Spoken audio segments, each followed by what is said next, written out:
was a self-taught man.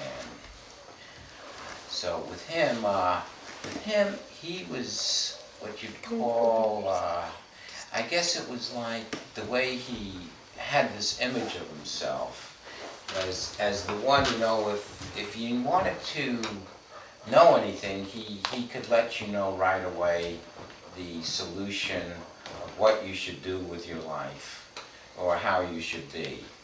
And then once you heard what he had to say, that was, there was nothing else to be said after that. And once he conveyed to you what he thought and what he felt, as far as his opinion, you quickly realized it was useless to have an opinion from yourself to him because he already was very clear as to what was really the right advice. And so if he made a suggestion, you quickly realized that was the only suggestion that was going to be made. And any other thing was the wrong answer. So you learned. You learned that there was only one person speaking, and he was the one that spoke. And that was it. So you were actually the listener, and you were supposed to be the doer of what the advice would be. And then you learned that if you didn't take the advice, you weren't necessarily in as good standing then. So you realized when he spoke, it was something you were to act on and do. And if not, then this was not a very good thing. So sometimes it would be difficult for people when they quickly realized this. It was very uncomfortable because people had a sense of identity, a sense of self-expression, to share their feelings, to share their thoughts. But you quickly learned this was, in his presence, this was unacceptable behavior. Because because he already had the answer.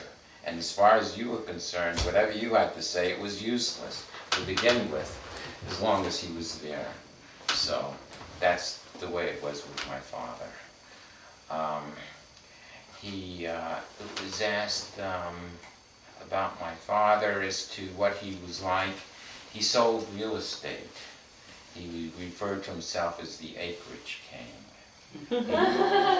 He even, when he went out to the property to sell people, he had a chair, like a lounge chair on the property that actually had written on it, the acreage king. And that's where he would sit.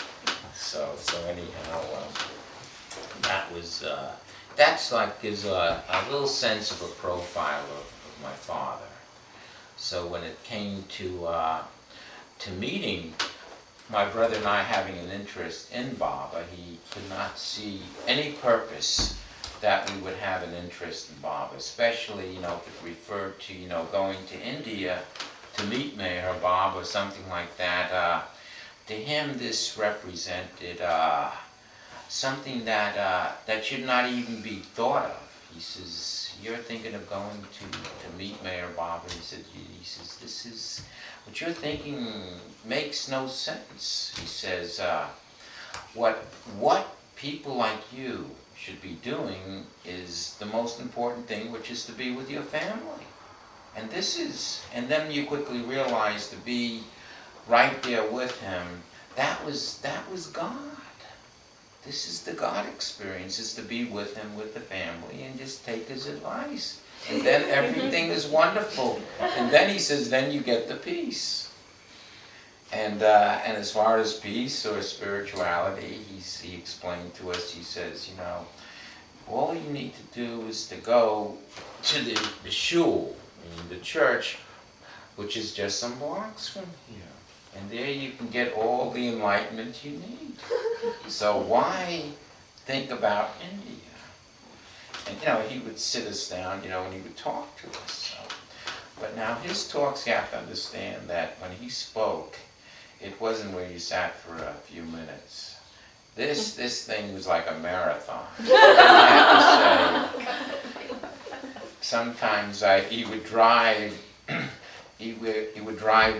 to his work, which was about an hour's drive from Miami to Miami Beach, and to go to his office, and I would sit in his car, and and I would listen, and then he would start to talk. And when he would talk, he'd start from the minute he got in the car to the end. Of course, there's only one person that did the talking. So he would talk all the way to his office. And I tell you the truth, most of the time, I didn't even understand a thing he was even saying to begin with, but he seemed to really be into it. It's like he understood what he was talking about, but as far as me, I couldn't understand anything he was talking about. But when it came to the thing that came about India, then I was very alert to what he was talking about, which was for us not to be thinking in those terms. Like I said, the last night I was related a story because he saw that we were serious about going to India to meet Meher Baba. And so what he created, he had an idea and inspiration. He knew the rabbi of rabbis of Miami Beach.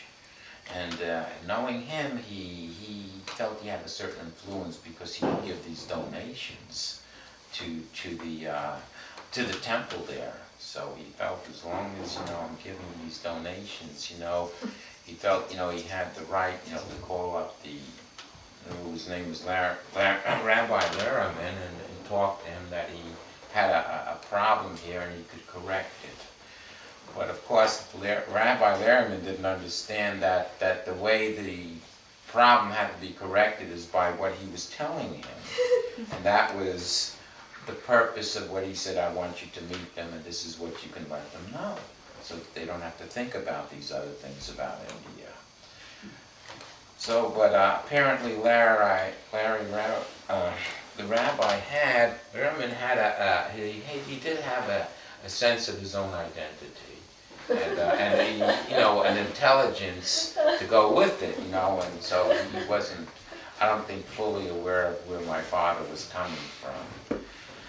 So he asked my brother and I if we would, would like to meet this man. So we understood when he said, would you like to meet him, it meant that we start getting dressed up in suits and ties, and this is what so we had that understanding between the lines that when he says, I would like you to do this here, that we were already getting our shoes ready and everything to go and to meet whoever it was.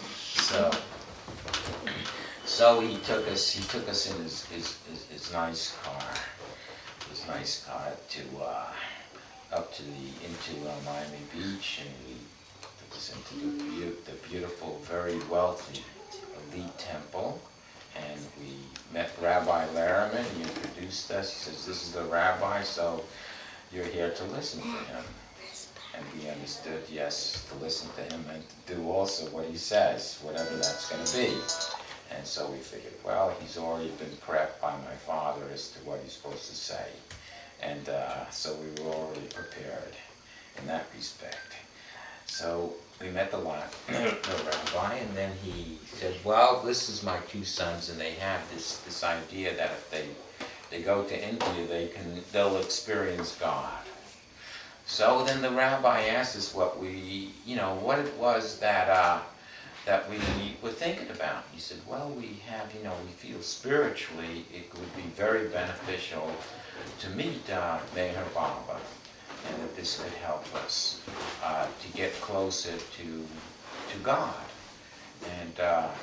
And apparently he had read some things that my father had given him, of things that Baba had said. And he said to us, he said, well, from what I see, Meher Baba is someone apparently he felt, had some spiritual prominence, in that respect. But he also was very interested in what Erwin and I, had said. What our interest was to draw closer to God spiritually. So he said, well, Mr. Locke, I can see what's happening here. And he says, yes, let me hear what you have to say to them now. And he said, well, what I see here is that they have what is referred to as a calling. and immediately I understood what he meant by the term calling. I mean, I had an intuition. I'd never heard that term before, but so he said they have what is referred to as a calling, and that's where they're coming from. So my father asked me, he says, well, what is this calling? And so there was a lamp, and he turned on the lamp. He turned on the light of the lamp, and the light went on. And he says, this is what it is when you get the calling. And then the light went on, and my father looked at the lamp and the light that went on. He says, this is what they have. And so obviously he seemed very satisfied that what we had was most natural. And that this is why they, were interested to go to India to meet Mayor Baba and like that. It was just part of the process. So when my father realized what he was saying, that this was okay, that this was a natural process, and this was like a green light that they can go forward with their spiritual quest. And he looked at the rabbi. Everything went dead silent at that point after the light bulb incident. And he said, you know something? I can see that what you have to say is just, it's not any good. This is not good. And he said, do you know that I contribute to your temple? And how much I do for this place? And this is what you have to say to them. He says, what you need to tell them is that this is not any good. He says, do you understand this is not good? And therefore, you just have to let them know this here so that they don't have to be thinking about these kind of thoughts anymore. And he says, Mr. Locke, he says, what can I say? I listened to them and I saw that they have what is referred to as a calling, that it's an experience. And my father looked at me and says, you know something, I can see I'm wasting my time. It's a total waste being here. So he says to my brother and I, he says, you know something? He says, there's only one thing we have to do now. We have to leave this place because what's going on here is absolutely no good. And so let's leave right now. And so there's Larry. Larry Lerman is looking at my father and us and watching us now leave. And that was the end of the episode of my father's inspiration of his plan that could perhaps shift our thinking and our perspective as to what we were up to. So this an idea of where my father was coming from. Another time when my father saw that we were very serious about going to India and that this was causing him so much pain, aggravation, that it was really now depressing him because he saw we were starting to invite people up and talk about Baba in the house. And to him when he would see the people that would come and that we talked about Mayor Baba, he was always there. And the first thing he would say to them is, what is it that interests you about Mayor Baba? And they would say, well, Mr. Locke. I mean, he didn't even introduce himself or anything like that. He'd just say, what is this that's going on here? And they look at him, what is this that's going on? So they barely knew nothing about Mayor Baba, and they were coming over to hear things. And some of them they knew a little something. But, then they'd hear this here, what are you doing here? Why have you come? Are you here to listen to them about this thing about now that you're going to become like God or something like that? And they listen to this, becoming God. They weren't thinking about becoming gods or anything like that. He says, you're going to become a God? Like with this thing about what they're thinking about? That you can have this experience of God? And so now he saw that it's going to be what he thought, what Erwin and I were about was, that in our quest for God, we would become like Moses with the 10 Commandments, and then we could share this enlightenment with people. And so he thought, now there's going to be a whole bunch of Moseses walking around that they're going to experience the light, this light. And this he just saw was madness.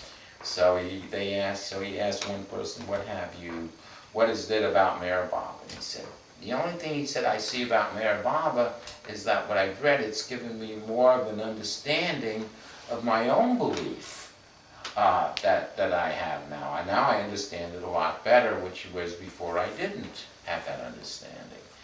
So my father would, he would hear remarks like that.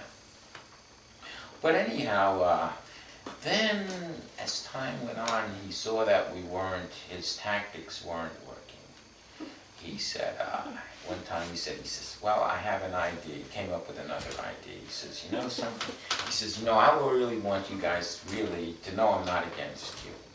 And that everything could just be wonderful. He said, you know what? He says, I can set it up where you all my sons, there was 4 of them, all of you can have brand new cars and live in a wonderful style. And he says, and then we said, well, what do we have to do for that? He says, it's very simple. All you have to do is listen to me and take my advice. And everybody gets a brand new car. So he says, well, what is your advice? He says, well, my advice is, if you do what I say, which is very simple, all you have to do is stop thinking about Meher Baba and about this thing about India, and then everybody gets it. And he says, now my advice to you is just to take my advice. And we're going to all be a wonderful family. Because right now there is no family. Do you understand there's no family now? So he said, well, we're not going to forget Meher Baba, and we still want to go to India. And he just said, well, there's only one thing that's left for people like you. He says, what's that? He says, the institution. Institution. And he says, now I know why they have institutions. It's for people like you.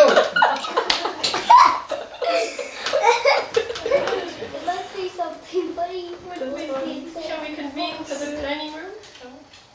All right. Would you we'll take mind? a break, and yes, and then We can talk over lunch? Yes. We want to hear the rest of this. Definitely. Again. And he says, wow, this is, unusual. I mean, unusual in the sense that Baba was communicating to us that, that for whatever reason that we had no knowledge of, that we should not fear.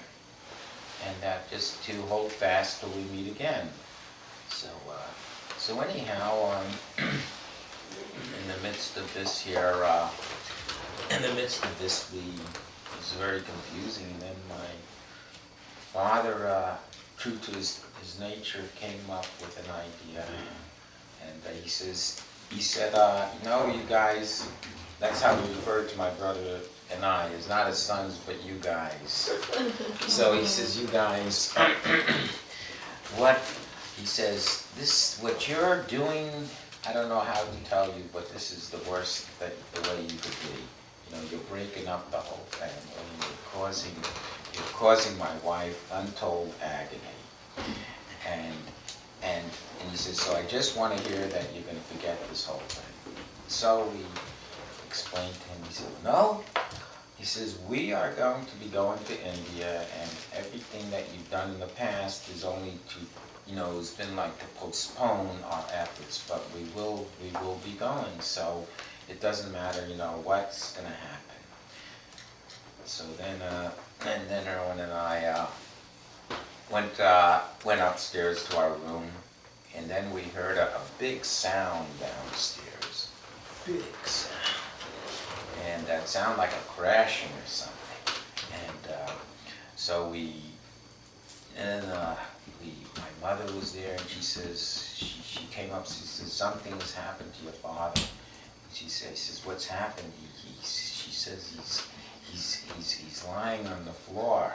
So we went right away downstairs, and he was lying on the floor, and then he says, and then he begins to talk as he's lying on the floor, and he says, call Uncle Louie, his brother. He says, call him up, and he says, because I don't think I'm gonna make it.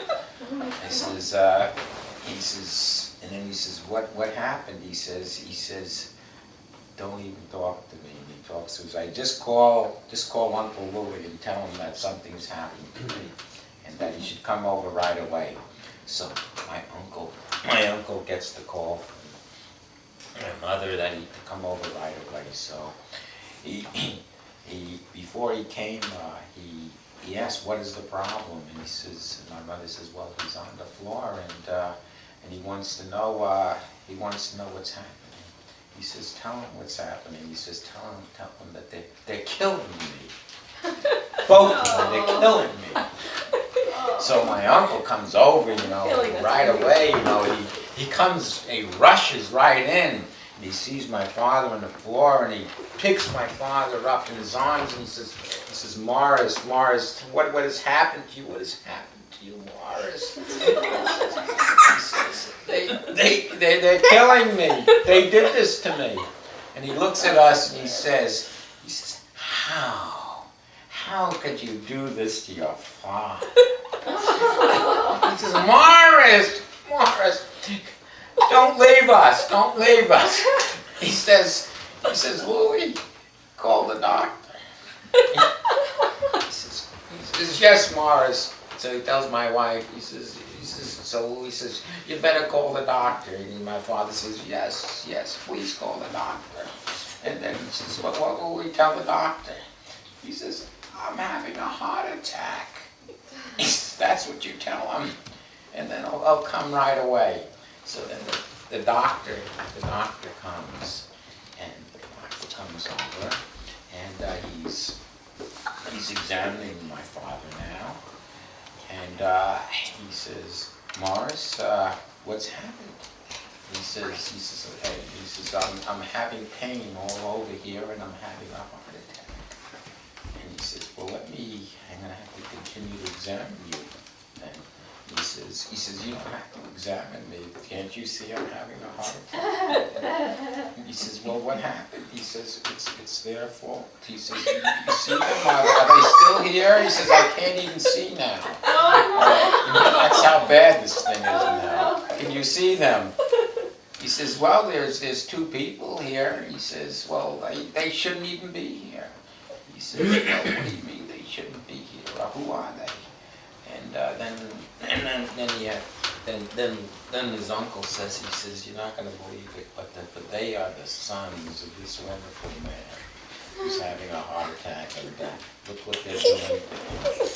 And then he says, yes, Louie, you understand perfectly. They did this whole thing for me. And then in the meantime, the neighbors came over, and then the doctor's examining, and finally the doctor is examining him, and he says, Morris, I don't get any symptoms of a heart attack. He says, take me to the hospital, Ken. I'm going to have help now. He says, Morris, I don't know what I could tell them, because I have to tell them that something's the matter. He says, you know something? And he looks up at him, he says, I think you should leave. The doctor looks at him, he says, you think I should leave? Doctor can't believe what he's saying. You're having a heart attack, and now he's asking the doctor supposed to help him, to heal him, and he's asking him to leave. And he says, well, Mr. Lord, if that's how you feel, then I'll leave. He says, don't worry. He says, you'll get paid. He says, but you have no use to me. So then the neighbors had come in at that time, and the neighbors came in, and they're looking at him, and he's lying on the floor, and he's moaning and everything. He's saying they did this to me and this and that. And then the neighbor says, there's something very unusual going on over here. And so she was conveying this to my mother. She says, what is that? he says, even though he claims to be having a heart attack, he's got his hand and he's trying to hold his toupee on his head. And he's very sensitive about his toupee, it seems. And he wants it just positioned just right. These things are, all this is going on, you know, and he's got his holding it really well. I don't understand, you know, how it is to be having two things at the same time. And then we had to explain, well, I think what's happened here is that he did it to himself.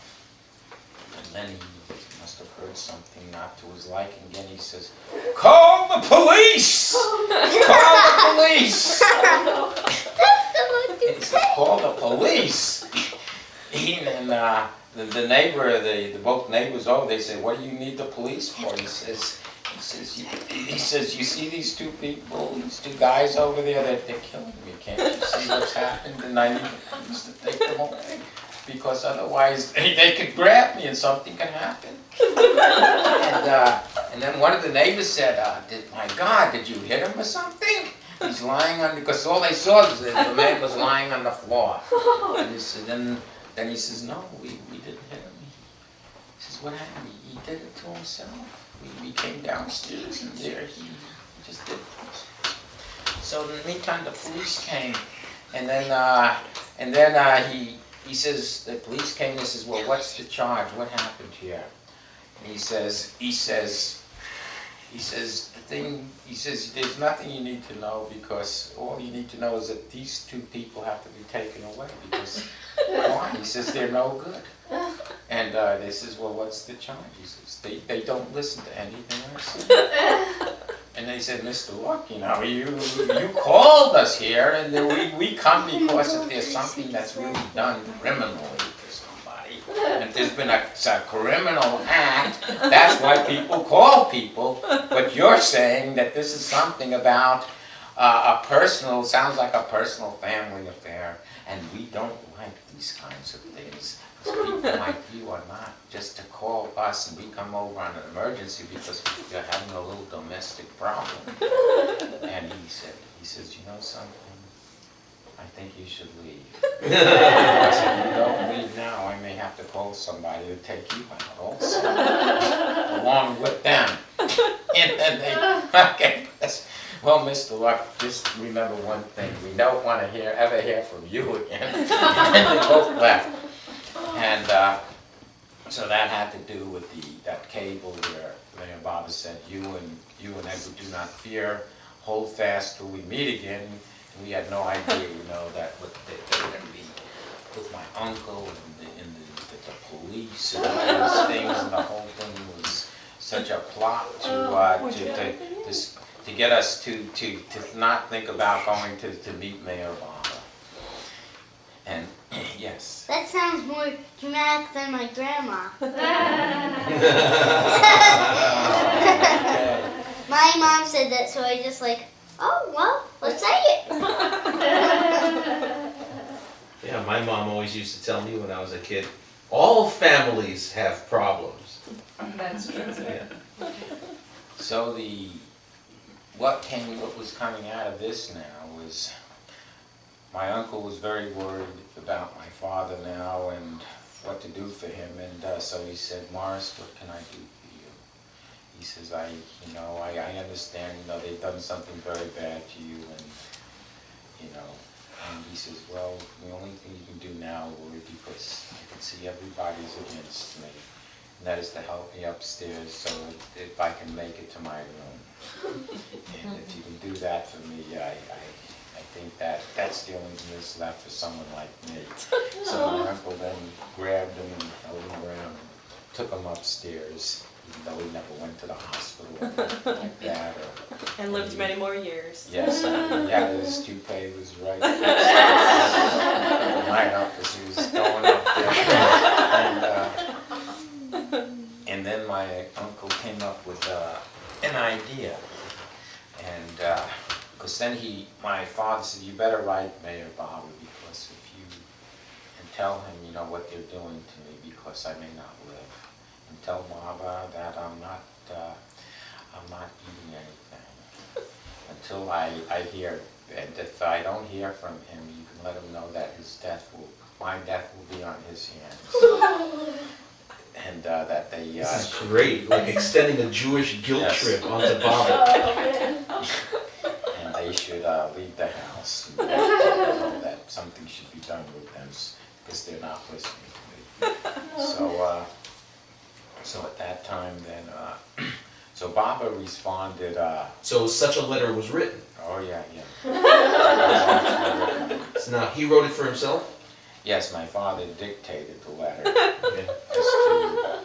as to what my uncle should write. Okay. So it was a nice lengthy letter as Okay. to how everyone was against him and he was about to die. And now he was no longer having any And that his food. death would be on Baba's hands. Yes, yes. And This that's is Baba. great. So how does Baba respond to this? And he told Baba, how he could prevent, this is how you can prevent this catastrophe. Prevent my death now. By refusing to allow you to come to India, for example. And he says, he didn't say that, he says, all you need to do is just tell them that they should start taking my advice and they should listen to me. And if you tell them that, Baba, then they'll listen. They'll do what you say. Because he already learned now that whatever Baba says, that You we would had do it, that kind of relationship where we would carry out whatever he said. And so he was very clear on that point. So now he knew that the way to get to us was to get Baba to consent. Fantastic. I've never heard such a story. So now how does Baba answer? So Baba said what he said for family harmony. Baba sent first a letter. It was a telegram, and the telegram said To you or to your dad? to my brother and I, and then it would be read out, of course, to my father and all. And it says for family harmony that we should immediately move elsewhere. Wow. And then he conveyed to my father that in a letter that was a follow-up that they were that we could listen to him, as far as listening from time to time to what he had to say, yes, and but as long as it did not go against his spiritual standing orders for my brother and I at that particular time. And and then Baba conveyed to my brother and I that what he indicated for us, what we could do is go to, to go elsewhere, he said New York or elsewhere. And we were at that time living in Miami.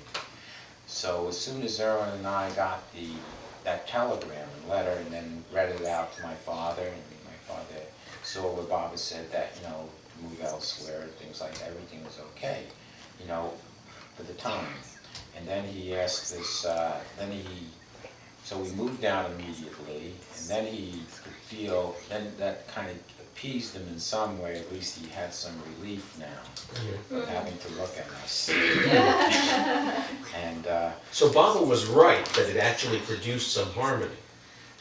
yes, this family harmony, the thing to do now was for us, So, for Erwin and I, to move elsewhere. did you move to New York at that time?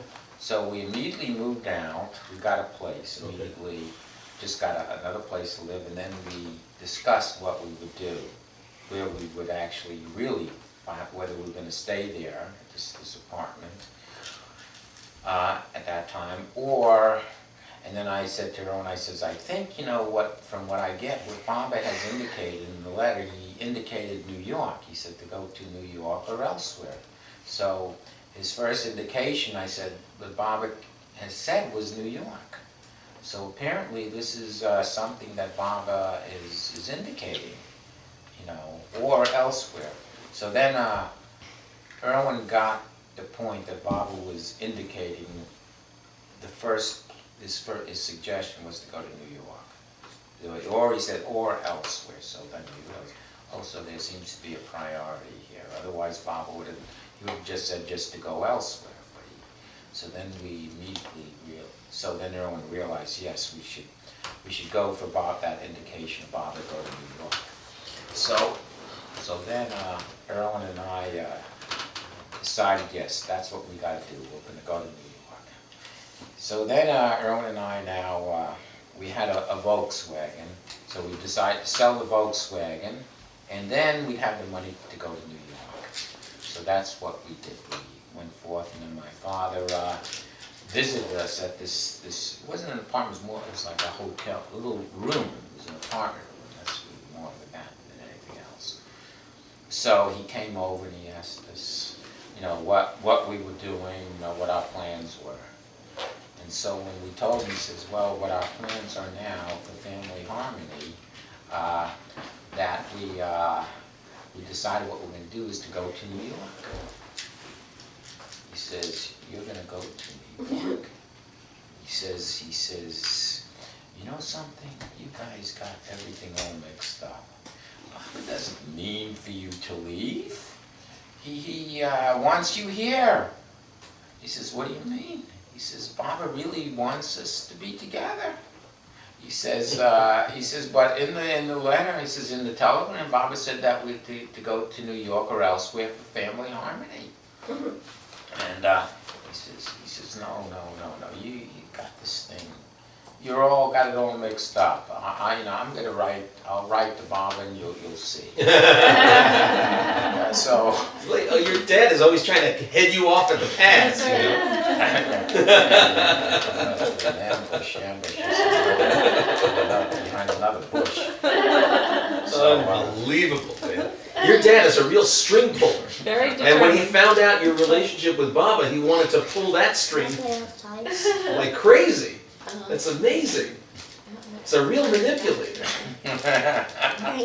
So then, so my father sends a letter that we don't understand anything that he said, that was said in the telegram and the letter, and now they're going to New York, and this is not what he wants.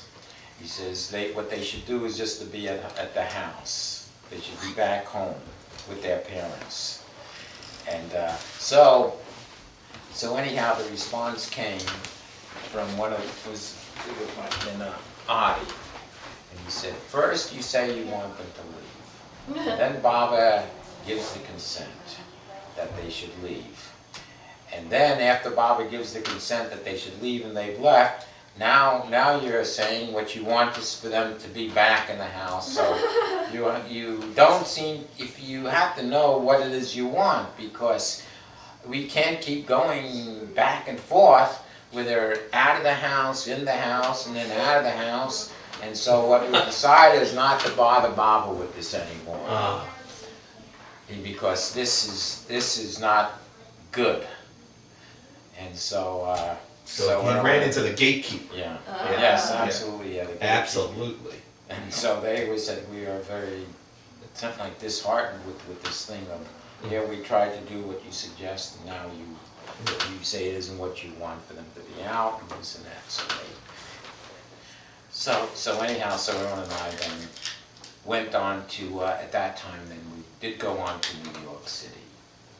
And interestingly enough, we didn't know, this is a very interesting thing now, because when we decided to go to New York, we had not conveyed that back to Baba, at that point that we had decided to go to New York, but that we were moving. We would decide just that all that Baba got was that we were going elsewhere. So when Erwin and I arrived in New York, and then Baba had, in the meantime, communicated to Fred Winterfeld, the Winterfelds, Fred and Ella, and Dr. Kenmore. They all had gotten copies of a letter that Baba had sent. And what Baba conveyed to them, that they should be aware that, and to know that Edward and Erwin Locke are coming to New York. And so when we arrived in New York, and we saw Fred and Ella and Kenmore, they were fully knowledgeable that we were expected. And we said, well, how is that? Because we never conveyed to Baba that we were coming to New York. And your dad didn't either? Your father didn't either in that second letter? No, Okay. No, there was nothing that was said about the All work. right. So Bob was just new. Somehow they knew, and we said, well, how did he know, But they all had copies and were written, so they said, we've been awaiting. Oh my I said, goodness. like, how long have you been waiting? They said, a couple of weeks. Wow. So he says, wow, we're really, really surprised that Baba would be thinking in terms of us and, letting people know that we would be coming. We Taking didn't care know of Baba's interest went that far. But anyhow, that's, He was being a father to you. Yes. Baba was being a father to you and your brother. It's amazing. but I'll convey something now, because we go a little bit of time. I'm going to try to get a little bit closer to like India, and this was in 1962. So I spoke about some of the experiences in 61 last night. This will be a little bit of 62. When Erwin and I got of course it was conveyed far ahead of time that Baba would be seeing people for the East-West gathering. And so much, of course, had happened with my father and our resistance that, little by little my father saw that there was just no use in even talking to us. I mean, he had tried every way. And one of the last ways one of the last things he went through that was so hard was the point where he once again had called up my uncle and said, he says, I don't know what to do. He says, now I have no life no more. I have no family. And I just want you to know that, Willie. And then my father hangs the phone up. Because it's not really a two-way conversation. So, the way we got it. Then my uncle came over. This was perhaps the last things that occurred with my father. And then my uncle came over. He says, Morris, guess what? I have an idea that'll make you feel good. And he said, oh, is that right? There's something that could make me feel good? Yeah. He says, yes, I see all that you go through, the heartbreak they caused you, but I have an idea, and I think this might help you in this situation. He says, well, what's that, Willie? And so he says, Morris, what you need is a Cadillac. And he says, Louie, I need a Cadillac. He says, yes, if you can go to New York City and buy yourself a wonderful Cadillac, you'll see it'll make you feel so much better. And then he looks at Louie and he says, Louie, do you think you can come with me to New York to get this Cadillac? And then Louie said, yes, I would come with you, Morris, to New York City. He says, Louie, I feel better. The fact that you said you'd come with me, I think maybe this would help. We can both go to New York City. So off they went to New York City with my uncle and my father so they could feel better. And anyhow, then he came back and he said, I've ordered the Cadillac. He says, wait till you see this Cadillac. He's talking to my brother and I now. He says, when I bought it, I told him the kind of Cadillac it's going to be. And he says, it's going to go into magazines and everything, this Cadillac? I says, it's going to go into magazines? He says, yes. This Cadillac's going to have a gold top. And when you ride around in a Cadillac that has a gold top, nobody's ever seen anything like this before. And so when they came to know about what I was ordering, they asked if they could put this in the magazines and have pictures of this. So I want you guys to know, all about what I'm doing now. He said, well, that's very nice, Dad. We're very happy for you. And anyhow, then, so that was, I think, possibly one of the last times he used, because he now used like fizzed out already, wasn't much left he could do or say to us. So then, of course, then the East-West gathering was coming up, and so Erwin and I were now making the plans to go to the East-West gathering of 1962. And so so Erwin and I went on this journey. We didn't go with the people. They had flights that were going at that time, 200 people in a flight. But we thought, well, what if something happens with one of these flights for some reason, that it's held up or something, then we wouldn't get there on time. You know, anything could happen. So we figured we better just arrange our own personal flight, you know, and just do it that way, which is what we did. But anyhow, when we had arrived in India in 62, and then the other people, they were also had arrived and they were coming at that time. And so Erwin and I got off the plane, and then we, in a little day or so later, we started to meet the other people that were arriving. And then came the morning that was set up, as it was all organized and planned, when we would meet Mayor Baba that morning. So we could be there be ready by 8 o'clock, and 9 o'clock it would start. So what had happened at this point is that we picked up at the hotels. We were all at different hotels designated where we would be staying. And so then the bus would come and pick us all up and then bring us to Guru Prasad. So the bus had arrived at the timing just prior to 9 o'clock. And then we just were all standing there at the bus because they told us that we're not to go into Guru Prasad until we were given the signal. And it was there was perhaps about 100 or so of us there. There was about 100 or so people that were there at that time. And so we were all outside of our buses and then waiting for the signal.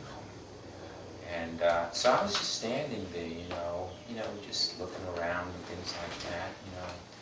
And then the signal was given. And when the signal was given, it was like a stampede. And and I didn't expect anything like this. I thought people would just be walking, but they were actually on a trot, and then it broke into and when it was into a trot, I realized, my God, something is happening. These people, and I mean, they're really bolting forward now. And there was this woman, I think, by my side. Her name was Bernice, a black lady, big, heavy set, man. And she was moving. And then I said, oh my God, this is serious. And I said, I better get going, with the rest of it was like a herd. A herd of buffalo that on the move. And it was very dusty because it was all dry and the dust was coming up. And I could see Bernice, and she was a heavy set woman. And she was moving, and I was moving. And then I thought she was trying to bypass me. And she was moving ahead, and then I was trying to get up there with Bernice. And then it was between her and I could see, as to who's going to make it in there first already. And as far as the other people, you couldn't really see them. There was so much dry dust. But I could see her, and she could see me. So anyhow, it was a race. It actually broke into a race. And believe me, it turned out it was like every man and woman for himself. It was serious. I never experienced anything like this in my life, and I realized I better get inside. So then I quickly realized what was going on. People wanted front row seats. Maybe going for them front row seats first to get in, and so then we all settled in, and when we settled in, then Baba he had come out, and he was seated there, and being seated there, you could see certain things with as you could see the what I would say, the first one of the things you could see was that presence. You felt that presence in the room. And one of the ways that that presence was experienced was very unique, because I'd never, when it came to experiencing anything like a presence, I had never had any kind of experience of that. Would you say that it's a certain, was a different way of experiencing this kind of presence? And the way that happened was when I was walking in the room, I felt I was walking through this formless presence. It was like a formless presence. It's like you could feel, it was almost like water. You were walking through water. I mean, to give like an analogy or an example, that it was like a substance. And though it was invisible, I mean, I couldn't see anything, but I felt I'm walking through the formless Baba, or the formless experience of God. And then, as I was looking, I saw Baba, and then I saw here, and I started to experience the dual experience. One was the formless, and then the other experience was God in form. God in form, and the form was simultaneous. And I was very, it was like, I wasn't like what you'd say overwhelmed. It wasn't like that. I was just very, like mystified as to this is real. This is really good stuff. This is something, experiencing the formless in this room. I mean, where did it all come from? How did it happen? I mean, there's something brand new to me. It was brand new. And once again, that was my first, it was like the beginning of the exposure to the presence of the what it's like to be in this room with the avatar. It wasn't like you just walk into a room and you feel like a breeze or the air or something like this here. I could feel the formless. I couldn't, visually see, the formless, but it was something that was it was like thick. And it was just filled with that power. And so then I sat down, and Baba had and Baba said there would be musicians that would come in to perform. And so then let's see, Baba started asking one of the things he asked some of the people is to, if they got enough rest, they slept well, things like that. And then I was not feeling, I suddenly realized, I'm not really feeling good. This was, okay, well that went into another day. But anyhow, that was my first day. And on the second day, when I woke up, I was feeling like this. It was like I was holding on to like a live electric wire. And I says, it was very, very difficult to feel this intensity of this here, like an electric voltage going right through me. I mean, continuous. And I says, wow, this is very, very hard to take. And I didn't know what was happening, except that I thought, well, maybe this has something to do with the ego. I'd read something about discourses about how the master works on the ego, so I thought maybe this has something, maybe he's working on my ego, and this is a reflection of this inner thing that's going on, where I feel like, I just can't even stand to be in my own skin because of the intensity of this like a voltage going through me. It wasn't like an actual voltage, like a lightning bolt, but it might as well have been hit like a lightning bolt. Yeah. And so then, on this particular day, Baba had asked, he started to ask people, are you happy? And like that, through his gestures. And then he turned to Erwin and I, and he raised his hands up like this here. And there was nobody interpreting, because the others were interpretation. When Baba went like this, and so instinctively I knew what he was conveying. He's saying, "Are you happy?" And I was thinking to myself, just prior to that, if Baba were to ask if I'm happy, I'd just have to tell him no, because the intensity of this pain that I was experiencing. And so when he asked, at that point, and Erwin turned around to me and he says, what is Baba saying? And I says, he's asking if we're happy. So Erwin nods his head yes, and then suddenly I felt happy, because I was all geared up to tell him no. I am suffering. And suddenly I felt totally happy.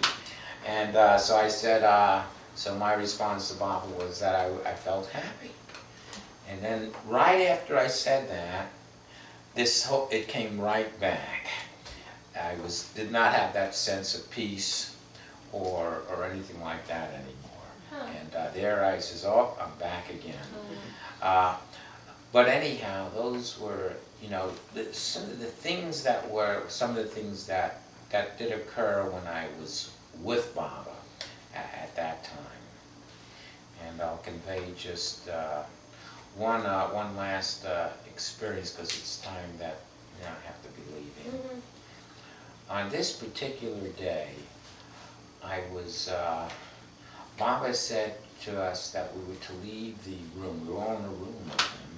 And he said we're to leave the room because now, he said, the Australian group has come from Australia and he's to be with them. So I went outside of the room with everyone else. And so then I started to think, as I'm milling outside of the room of the Gurprasad compound with all the other people, and they had already gone a little distance, and I started looking at the door of where the people had gone inside to see Baba. And I had come outside, and I said, I was looking at the door, and I began to wonder. I says to myself, I wonder if it's like a wooden door with lots of, just made up of one beam after another. So I says, I'm just wondering if there's a way you could look, maybe you can look through a slit in a beam if there's a slit. So I stopped walking towards the door, and I said, I'm wondering, is it possible, there might be a way to see into the room. So I got closer to the door, and I started to notice there's one little crack there between the beams, and I said, oh, it looks like there's a crack. So, and the thing that was, I was thinking, well, that's really neat, get close and see if you can actually look through the crack and see, maybe you can see Baba then in the room with the people. So I went up to the door and I started looking through the crack. And I could see Baba. I could see the side of Baba's face. Like this. Like that. I could see through the door. And I could see a few of the people. And apparently Baba was, gesturing and things with people. And it was being interpreted. And I says, wow. I says, this is marvelous, And it didn't seem that anybody outside, was looking or noticing me, with my nose against the door, looking at, in front of the door. Because I don't know what they would even think, seeing a man with his nose pressed against the door. But thank God I wouldn't have that kind of self-consciousness that would stand in the way. So I was watching Baba, the side of Baba's face, and then the thought came to me. I said, this is really wonderful, because nobody knows that I'm able to see Baba through this door. And I says, nobody knows. And I said, nobody knows. Baba went like this. And he went like this.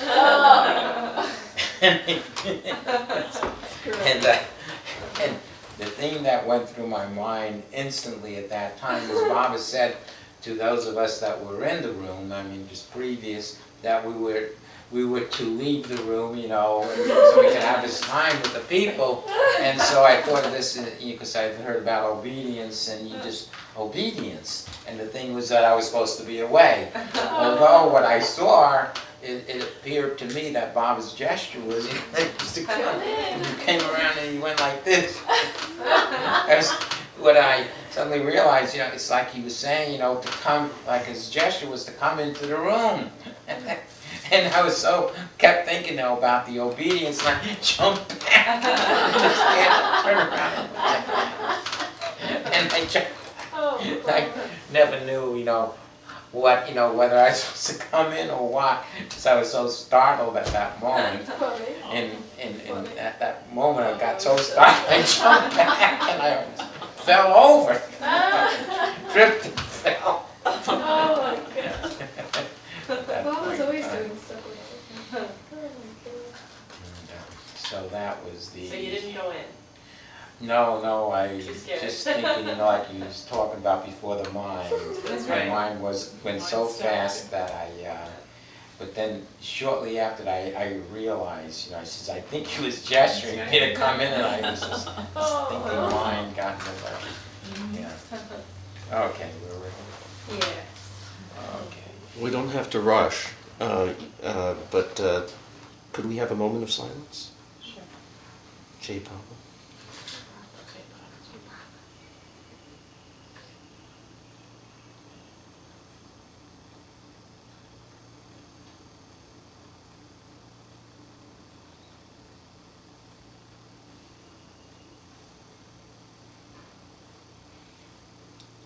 Thank you, Mama. Thank you for That was coming. wonderful, thank you so much. Bob always Great. showed us that he knew everything. That's right. That was tiring.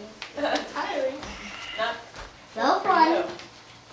Not for you, usually for the speaker. And so fun. Tiring but fun.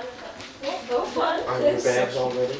Yeah, I just have to zip them and just get myself together. So you're on your way back to Myrtle Beach? Yes. Yes, we're now going to, you know, LaGuardia. Thank you for coming and goodbye. Oh, thank you so much for being here. So happy that you were able to do that. Oh, me too. Oh, you already made a necklace while Thank you. we were discussing. This is awesome. Don't you sell these individually to people? Goodbye, everybody. I don't, but if you want them. Thank you so much. Goodbye, That's everybody. nice. I just think I got so many. But I was just curious, if you were to sell, I'm just curious, how much would you sell it for? That's beautiful. You like it? That is beautiful. What do you think? I think it's like $5. I got so many, I got 3 of them, so I don't know, but you know, I was just looking at yeah, that. that's just sweet. Well, we've got some at home. Yes. We do. Isn't it pretty? Isn't it? Isn't it nice? I'll get one. I'll get this. I'll just bring mine down. Oh, you've already given. You sure? Extras at home. Oh, that extra? Yeah. Okay. Did you want it? Oh, yes. How about why don't you, oh, did you want it? Well, what you You know, want? Let me say goodbye to you. You take care and thank you for coming. Your son was just the best person here. Oh, thank Bye-bye. you. Bye. It was Good so luck. nice to meet you. Take care. Thank you. What? Should we buy it for Gaga? How about if I buy it for you? Okay, because I'm buying one now for mommy that I owe Angela Oh, money then from the list. Which one? The The one one, that, one that we already have at home, right? That's the one you're buying today. The we one already have. that you made for Right. yourself, that's the Right. one I'm buying today. So, what I'm getting was, what I get is It's very this. cute. Christian, should we donate the bracelet to, and Angela can sell it next time? Oh, Christian made that bracelet? Yes.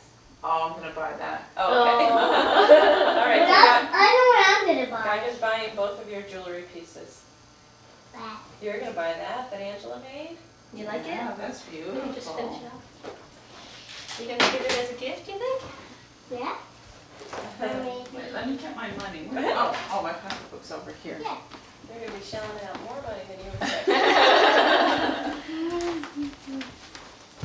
Little did I know, Oh, jewelry would suddenly be let's see.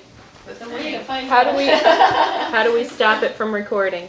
Oh, that button, that silver button with the red dot. Okay. Just press that. Press it once? Yeah. Thank you.